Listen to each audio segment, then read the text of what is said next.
तो बेटा आज मैं आपको लेसन 15 के क्वेश्चन आंसर करा रही हूँ बेटा, जिसका नाम है हमारे चारों ओर वायु। अब ये वायु में क्या क्या होता है बेटा, यही इस क्वेश्चन में पूछा हुआ है। फर्स्ट क्वेश्चन में वायु के संगठक क्या हैं, यानी कि वायु के अंदर कौन कौन से घटक मौजूद होते हैं बेटा। वायु में गैसें होती हैं बेटा, कौन कौन सी होती है। नाइट्रोजन जो कितने परसेंट होती है, 78% होती है ये, या हम कहते हैं 78%। ऑक्सीजन होती है 21% बेटा, 21%। और जलवाष्प होता है 0.4%। जलवाष्प कितना होता है बेटा, 0.4%। कार्बन डाइऑक्साइड बहुत थोड़ी मात्रा में होती है बेटा, 0.03%। और धूलकण और अन्य गैसें होती हैं 0.57%। तो ये होते हैं वायु के संघटक, जो वायु के अंदर मौजूद होते हैं बेटा, उसको हम कहते हैं वायु के संघटक। वायुमंडल की कौन सी गैस श्वसन के लिए आवश्यक है। श्वसन मतलब सांस लेने के लिए, आवश्यक का मतलब बेटा जरूरी, जरूरी। और श्वसन क्या होता है, सांस लेना। आप सांस लेते हो तो कौन सी गैस का इस्तेमाल करते हो, ऑक्सीजन गैस का। ठीक है बेटा, श्वसन का मतलब सांस लेना, और सांस लेने में हम कौन सी गैस का प्रयोग करते हैं, ऑक्सीजन गैस का। ये तो आपको पता ही होगा बेटा। ऑक्सीजन को हम O2 से डिनोट करते हैं। आप यह कैसे सिद्ध करेंगे कि वायु ज्वलन में सहायक होती है। अब वायु ज्वलन में सहायक होती है यानी कि जलने में सहायक होती है। ज्वलन का मतलब है बेटा जलने में सहायक। तो इसके लिए हम एक एक्टिविटी करेंगे बेटा, जिसको हिंदी में हम क्रियाकलाप कहते हैं। एक्टिविटी मतलब कोई एक्सपेरिमेंट हम करते हैं। कैसे करेंगे बेटा, आप सबके घर में टब होगा, एक जलती हुई मोमबत्ती लेकर टब के अंदर लगाएं। सीधी रखनी है बेटा, ये नहीं कि जलते हुए वो टब की तरफ ले जाएं। आपने मोमबत्ती को एकदम सीधा करना है, यानी कि जलता हुआ हिस्सा ऊपर की ओर हो, और टब के अंदर लगाएं जैसा कि चित्र में दिखाया गया है। ये दिख रहा है बेटा आपको चित्र, ये टब है, और टब में पानी जो है केवल निचली सतह में आपने भरना है। टब सबके घर में होगा बेटा, ये टब दिख रहा है आपको, और इसके टब के अंदर हमने क्या डाला है बेटा, पानी डाला है, ये दिख रहा है नीचे। और इसके अंदर मोमबत्ती हमने ये खड़ी कर दी है, ऐसे दिख रही है, ये मोमबत्ती खड़ी कर दी बेटा। और इसके ऊपर अब गिलास को हम क्या करके रखेंगे, उल्टा करके रखेंगे। मोमबत्ती के ऊपर गिलास उल्टा करके रखिए। कुछ समय बाद मोमबत्ती बुझ जाएगी। ऐसा क्यों हुआ बेटा, मोमबत्ती क्यों बुझ गई, क्योंकि गिलास के अंदर जितनी वायु थी वह मोमबत्ती द्वारा प्रयोग कर ली गई।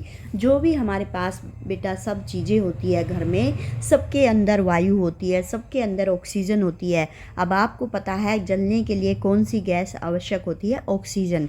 किसी भी वस्तु को जलाने के लिए ऑक्सीजन चाहिए होती है, जो वायु में मौजूद होती है बेटा। अब जब आपने गिलास को उल्टा करके रखा तो जो उसके अंदर की वायु थी वो क्या हुई, उल्टा करके रखने से जो अंदर की वायु थी वो थोड़ी देर तो उसके द्वारा मोमबत्ती जली, लेकिन जब वो वायु ख़त्म हो गई, जलने से क्या हुआ बेटा, वो ख़त्म हो गई। जब मोमबत्ती जल रही थी और गिलास उल्टा हो गया तो गिलास के अंदर जो वायु थी वो ख़त्म हो गई थोड़ी देर में, और इसके बाद मोमबत्ती बुझ गई। इससे सिद्ध क्या हुआ, इससे सिद्ध होता है कि ये नहीं लिखना बेटा बीच में, इससे सिद्ध होता है कि वायु ज्वलन में सहायक है, यानी कि वायु ज्वलन में किसी चीज़ को जलाने में सहायक है। ठीक है बेटा, तो कोई भी आप चीज़ जलाओगे उसको जलाने में कौन सहायक होती है, वायु। और वायु में क्या होती है, ऑक्सीजन। अगर आपसे पूछा जाए कि जलाने में कौन सी गैस होती है सहायक, तो आपको ऑक्सीजन का नाम देना है। वायु हम कह रहे हैं, लेकिन वायु के अंदर तो बहुत सारी गैसें होती है। वायु के अंदर जो ऑक्सीजन होती है बेटा वही जलाने में सहायक होती है। देखो ये टब लिया, इसके नीचे वाले सतह पर पानी भरना है और एक जलती हुई मोमबत्ती को खड़ा करना है। इसके ऊपर गिलास को उल्टा करके रख दो बेटा, तो थोड़ी देर में मोमबत्ती बुझ जाएगी, क्योंकि गिलास के अंदर जो वायु थी, जो ऑक्सीजन थी, वो ख़त्म हो गई और फिर मोमबत्ती बुझ गई। इसका मतलब है कि कोई भी जो वायु होती है वो वस्तुओं को जलाने में सहायक है। अब नेक्स्ट क्वेश्चन है बेटा, आप यह कैसे दिखाएंगे कि वायु जल में घुली होती है। तो इसके लिए भी एक क्रियाकलाप करेंगे बेटा, जिसको हम एक्टिविटी कहते हैं, जो आप घर पे भी कर सकते हो बेटा। अभी जो पिछली एक्टिविटी आपको समझाई ये भी आप घर पे कर सकते हो, और ये वाली भी कर सकते हो। तो करके देखोगे ना बेटा। अब देखो आप क्या करोगे, बीकर या किसी कांच के बर्तन में। अब घर में आपको बेटा बीकर तो मिलेगा नहीं, वो तो साइंस लैब में होता है। अब बीकर कैसा होता है बेटा, जैसे ये आपका ऐसे होता है बीकर, ऐसे गोलाई में होता है। आप देखोगे साइंस लैब में आपको दिखाई देगा, ये कांच का होता है। ठीक है बेटा, ऐसे बना होता है ये।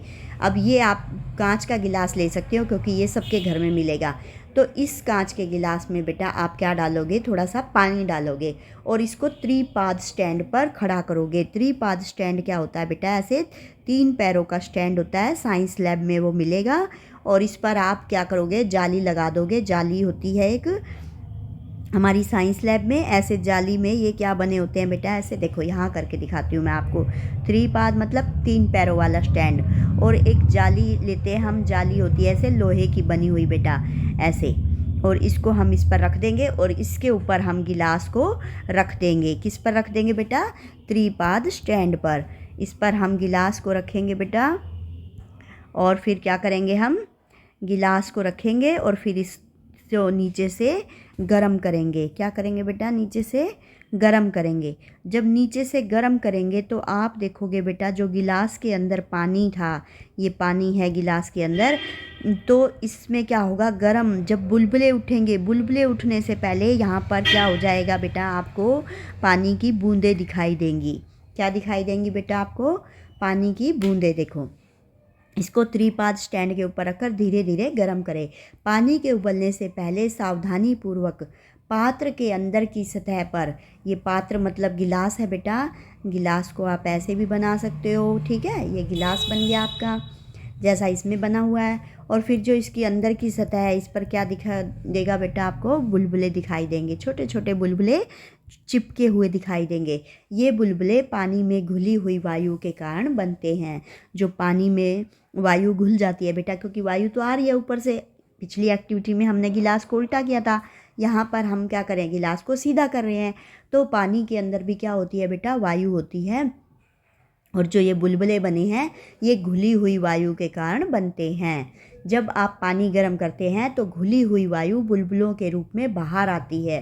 पहले वो सतह पर दिखाई देंगे बेटा, और फिर आपको बुलबुले यहाँ ऊपर की ओर दिखाई देंगे, जहाँ पर आपका पानी है, ये आपको ऐसे दिखाई देंगे बुलबुले, ये बड़े बड़े हो जाते हैं बेटा। ठीक है, तो इससे क्या पता चला बेटा, इससे पता चला कि वायु जल में घुली होती है। जो ये बुलबुले आते हैं, ये वायु के जल में घुले होने के कारण ही होते हैं। ठीक है बेटा, नेक्स्ट आप देखोगे, रुई का ढेर जल में क्यों सिकुड़ जाता है। रुई के ढेर में जल मिलाने से रुई के बीच के रिक्त स्थान बेटा खाली स्थान, जिसमें वायु होती है, वहाँ पानी भर जाएगा, जिससे रुई का ढेर बैठ जाएगा। अब क्या कर सकते हो बेटा, थोड़ी सी रुई ले सकते हो आप और उसके ऊपर पानी डाल के देख सकते हो, वो पिचक जाएगी। ऐसा क्यों होता है बेटा, जब रुई के बीच में जो खाली स्थान होता है, रुई फूली फूली होती है इसके अंदर, क्योंकि जो खाली स्थान होता है उसमें वायु भर जाती है, वो वायु होती है। और जब पानी भर जाएगा तो रुई का ढेर बैठ जाएगा, क्योंकि वो वायु क्या होगी बेटा, पानी में घुल जाएगी। आप देखते हो बेटा, आप गुब्बारे को फुलाते हो तो क्या करते हो, अपने अंदर से वायु छोड़ते हो, मुंह से वायु छोड़ते हो, तो गुब्बारा फूल जाता है, और जब वो वायु निकल जाती है तो वो पिचक जाता है। ऐसे ही ये रुई का ढेर है, इसके अंदर वायु अपने आप भरी होती है बेटा, हम नहीं भरते हैं जैसे हम गुब्बारे को भरते हैं, हवा से फुलाते हैं, ऐसा इसके अंदर खुद से भरी होती है। और जब इसमें हम पानी डालते हैं तो वो क्या होता है, पानी वहाँ पे उस वायु को अपने अंदर घोल देता है, जिससे रुई का ढेर क्या हो जाता है, बैठ जाएगा और रुई का ढेर सिकुड़ जाएगा। पृथ्वी के चारों ओर की वायु की परत क्या कहलाती है बेटा, वायुमंडल। चारों ओर की जो परत होती है, पृथ्वी के चारों ओर वायु की जो परत होती है, उसे हम वायुमंडल कहते हैं। ठीक है बेटा, नेक्स्ट है, हरे पौधों को भोजन बनाने के लिए वायु के अवयव की आवश्यकता होती है। तो किसकी आवश्यकता होती है बेटा, हरे पौधों को भोजन बनाने के लिए कार्बन डाइऑक्साइड की। कार्बन डाइऑक्साइड को हम CO2 से डिनोट करते हैं। तो वायु के अवयव मतलब वायु के अंदर जो जो चीज़ें मौजूद है, उनमें से किसकी आवश्यकता पड़ी बेटा, कार्बन डाइऑक्साइड की। आपको पता ही है, पौधे प्रकाश संश्लेषण क्रिया में क्या करते हैं, कार्बन डाइऑक्साइड को ग्रहण करते हैं और ऑक्सीजन छोड़ते हैं। 5 क्रियाकलापों की सूची बनाइए जो वायु की उपस्थिति के कारण संभव है। तो ऐसे 5 काम बताने हैं बेटा जो वायु के कारण ही संभव है, जिसके लिए वायु आवश्यक है। तो जैसे वस्तुओं का जलना, कोई भी चीज़ अभी आपको बताई जलने में क्या चाहिए, ऑक्सीजन चाहिए, तो जो वायु में मौजूद है, इसका मतलब अगर हम किसी चीज़ को जला रहे हैं तो उसके लिए वायु चाहिए। और जंतुओं की श्वसन क्रिया, सांस लेने के लिए भी बेटा क्या चाहिए, ऑक्सीजन चाहिए जो वायु में मौजूद है, इसलिए इनके लिए भी वायु चाहिए। पौधे में प्रकाश संश्लेषण क्रिया। अब ये प्रकाश संश्लेषण क्रिया क्या होती है बेटा, पौधे अपना भोजन बनाते हैं सूर्य के प्रकाश की उपस्थिति में। अगर सूर्य का प्रकाश, सूर्य नहीं निकलेगा तो पौधे अपना भोजन नहीं बना पाएंगे। ये मान लो आपका बेटा, ये आपका कोई गमला है और इसमें आपका क्या रखा है, ये पौधा है आपका ऐसे, और पौधा क्या करता है प्रकाश संश्लेषण क्रिया में ये छोड़ता है बेटा CO2। और क्या छोड़ता है बेटा, ये CO2 छोड़ता नहीं है बेटा, ये ग्रहण करता है। CO2 क्या करता है, ये सूर्य से ग्रहण करता है। सूर्य के प्रकाश की उपस्थिति में ये वायुमंडल से CO2 ग्रहण करता है। और छोड़ता कौन सी है बेटा, ऑक्सीजन छोड़ते हैं ये, हम छोड़ते हैं बेटा CO2 तो। और ये क्या करते हैं पौधे, कौन सी वो छोड़ते हैं बेटा, ऑक्सीजन। कौन सी छोड़ेंगे, ऑक्सीजन छोड़ते हैं बेटा। और लेते कौन सी है, कार्बन डाइऑक्साइड ग्रहण करते हैं। याद रखना है बेटा आपको, छोड़ते हैं और यहाँ से ग्रहण कौन सी करते हैं, CO2। ठीक है, तो प्रकाश संश्लेषण क्रिया में पौधे को वायु चाहिए होती है। पवन चक्की का घूमना। अब जो पवन चक्की का टरबाइन होता है बेटा, वो हवा के कारण ही घूमता है जब भी बिजली पैदा होती है। पवन चक्की के द्वारा हम क्या उत्पन्न करते हैं बेटा, बिजली, और जिसके लिए हमें हवा चाहिए होती है, वायु चाहिए होती है, जिसके कारण उसका टरबाइन घूमता है और बिजली पैदा होती है। फूलों में परागण। अब परागण क्या होता है बेटा, फूलों के जो बीज होते हैं वो इधर से उधर बिखेर दिए जाते हैं, दूर तक चले जाते हैं। वो कब होता है बेटा, जब वायु चलती है तो जो फूलों में बीज आए हुए होते हैं वो हवा के साथ उड़ जाते हैं और दूर दूर तक पहुंच जाते हैं। यही होता है बेटा फूलों में परागण। नेक्स्ट है आपका बेटा, वायुमंडल में गैसों के आदान प्रदान में पौधे तथा जंतु एक दूसरे की किस प्रकार सहायता करते हैं। अब वायुमंडल में गैसों का आदान प्रदान में पौधे और जंतु एक दूसरे की किस प्रकार सहायता करते हैं बेटा, देखो आपको पता ही है वायु में क्या क्या होता है, ऑक्सीजन और कार्बन डाइऑक्साइड। ऑक्सीजन को O2 से डिनोट करते हैं, कार्बन डाइऑक्साइड को CO2 से डिनोट करते हैं। अभी आपको बताया था पौधे प्रकाश संश्लेषण क्रिया में, प्रकाश संश्लेषण क्रिया बेटा आपको समझा दी है।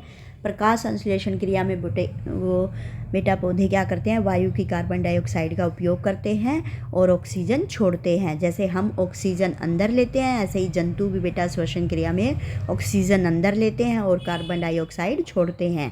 तो जो बेटा ये ऑक्सीजन अंदर लेते हैं, जो जंतु ऑक्सीजन अंदर लेते हैं वो कौन छोड़ता है, वो पौधे छोड़ते हैं। और जो ये छोड़ते हैं वो पौधे ग्रहण करते हैं। तो आपस में दोनों एक दूसरे से क्या करते हैं, गैसों का आदान प्रदान करते हैं। तो अतः गैसों के आदान प्रदान से पौधे और जंतु एक दूसरे की सहायता करते हैं। ओके बेटा, बाय बाय। नेक्स्ट वीडियो में आपकी सुदेश मैम आपसे फिर से मिलेगी बेटा, बाय।